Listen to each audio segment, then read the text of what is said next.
লা ইয়াসখরু কওমুম মিন কওম, তোমরা এক গোত্রের মানুষ আরেক গোত্রের মানুষকে নিয়ে কখনোই হাসি ঠাট্টা করবে না।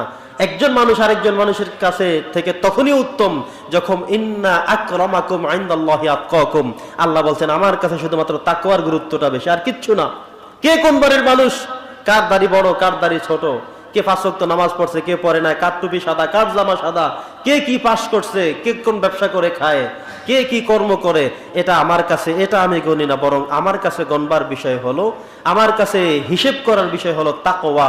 আমাকে কে কত বেশি ভয় করে, কোন মানুষ সাদা কোন মানুষ কালো, কে কোন বাড়ির মানুষ, কে কি করে খায়, কে কোন চাকরি করে, কে কোন ব্যবসা করে, এটা আল্লাহর কাছে কোনো কিচ্ছু না। বরং ইন্না আকরামাকুম ইনদাল্লাহি আতকাকুম, আল্লাহ বলছেন আমার কাছে তাকওয়ার গুরুত্বটাই শুধু বেশি।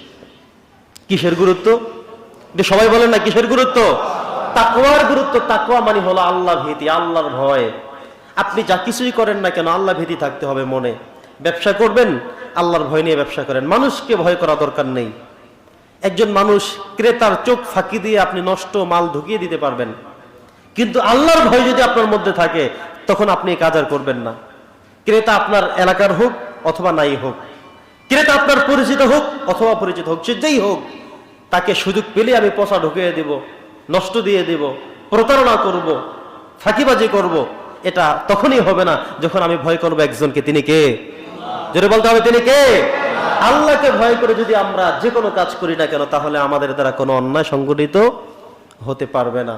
বন্ধুরা আমার, এই জন্যে আল্লাহ বলছেন ইন্না আকরামাকুম ইনদাল্লাহি আতকাকুম, আমি আল্লাহর কাছে গুরুত্বপূর্ণ বিষয় শুধু একটাই, দামি শুধু বিষয় একটাই, মানুষের মর্যাদা মানুষের মূল্য বেশি হওয়ার কারণ শুধুই একটা, সেটা হলো ইন্না আকরামাকুম ইনদাল্লাহি আতকাকুম, সেটা শুধুই তাকওয়া। সেটা কি? তাকওয়া। তো এই 4 নম্বর মেসেজ হলো লা ইয়াসখরু কওমুম মিন কওম, আমরা যেন একজন আরেকজনকে নিয়ে ঠাট্টা বিদ্রূপ না করি, কোন বংশের কোন গোত্রের কোন বাড়ির এগুলো বলে যেন আমরা কেউ কাউকে কখনো ছোট না করি। আল্লাহ তাআলা এখানে যে বলছেন আশা আশা আন ইয়াকুনু খায়রুম মিনহুম, হতে পারে সে তোমার থেকে আল্লাহর কাছে উত্তম, হতে পারে না?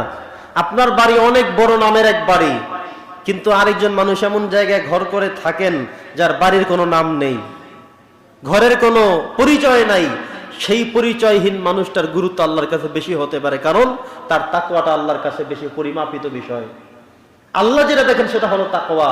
এই জন্যে আপনার আমার কাছে কোনটার দাম কম বেশি সেটা কোনো বড় বিষয় নয়, বরং কার তাকওয়ার গুরুত্ব কত বেশি সেটাই হলো আল্লাহর কাছে বিষয়। 5 নম্বর মেসেজ সূরাতুল হুজুরাতের ওয়ালা তালমিজু আনফুসাকুম, আল্লাহ তাআলা বলছেন তোমরা একে অপরের দোষ খুঁজো না। আমরা মানুষের দোষ খুঁজতে অভ্যস্ত, কোন মানুষের কি দোষ আছে সেটা খুঁজে আবার প্রচার শুরু করি, প্রচার করতে থাকি, প্রসার করতে থাকি, মনে করি যে আমি যদি এই দোষটা সবার আগে খুঁজে আরেকজনকে বলতে পারি তাহলে আমি সেরা। একজন মানুষকে আমি খুব ভালো করেই জানি, বেশ ভালো কথা, একটা দোষ তার দেখলাম, অন্যায় তার দেখেই ফেললাম, চিন্তা করলাম এই লোকটা শত্রুকে, তাকে আগে খবরটা পৌঁছানো লাগবে, তাহলে সে এটা খুশি হবে বেশি। হইল কোনো কথা? আপনি তার মানে হলো সমাজের মধ্যে একটি দুর্গন্ধ ছড়াচ্ছেন, সমাজের মধ্যে একটি ঝগড়ার ব্যবস্থা আপনি করে দিচ্ছেন। বরং আপনার উচিত হলো নাম্বার 1, আপনি তাকে বাধা দিবেন, নিষেধ করবেন, বোঝাবেন। যদি আপনি তাকে দ্বারা কোনো ভালো কিছু করতে না পারেন তাহলে আপনি ঢেকে রাখেন, গোপন রাখেন, কিন্তু আপনি খুঁজে খুঁজে খুঁজে খুঁজে মানুষের অন্যায়গুলো খুঁজবেন, বের করবেন, প্রচার করে মানুষকে অপমান অপদস্থ করবেন। আল্লাহ বলছেন ওয়ালা তালমিজু আনফুসাকুম, তোমরা একে অপরের দোষ খোঁজো না, পরস্পরের দোষ খুঁজতে যেও না। বরং একটা কাজ আমাদের করতে হবে, সেটা হলো নিজের দোষগুলো খুঁজতে হবে। উত্তম মানুষ সে যে অপরের দোষ না খুঁজে নিজের দোষ খুঁজে, যে আসলে আমি মানুষটা কেমন, আমার দোষ আছে কি কি, আমার সমস্যাগুলো কি কি, আমার সমস্যা আমি খুঁজি। অনেক সময় এমন কিছু পণ্ডিত আছে নিজের দোষের অবশেষ নাই, আরেকজনের দোষ খোঁজে। নিজে নামাজ পড়ে না, আরেকজনে পড়ে না, সেই কথা বলে বলে বেড়ায়। নিজের রোজার খবর নেয়, আরেকজনের রোজার খবর নেয়। নিজে পর্দা করে না, আর হুজুরের খবর নাই, আরে বেটাই হুজুর তো এমন আছে, আছে এমন মানুষ আছে, নিজের খবর নাই। অথচ আল্লাহ তাআলার নির্দেশ হলো নিজের দোষ খোঁজো।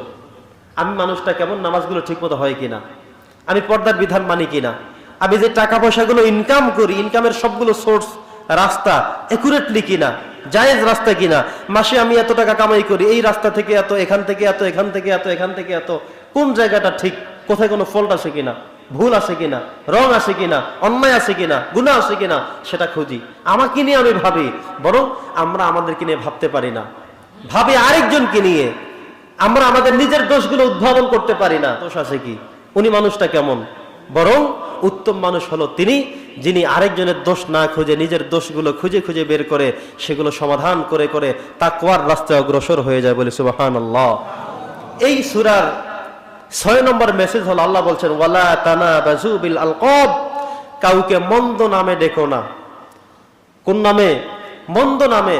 প্রত্যেক মানুষের একটা সুন্দর নাম আছে, যার নাম যেটা সেটাই সুন্দর।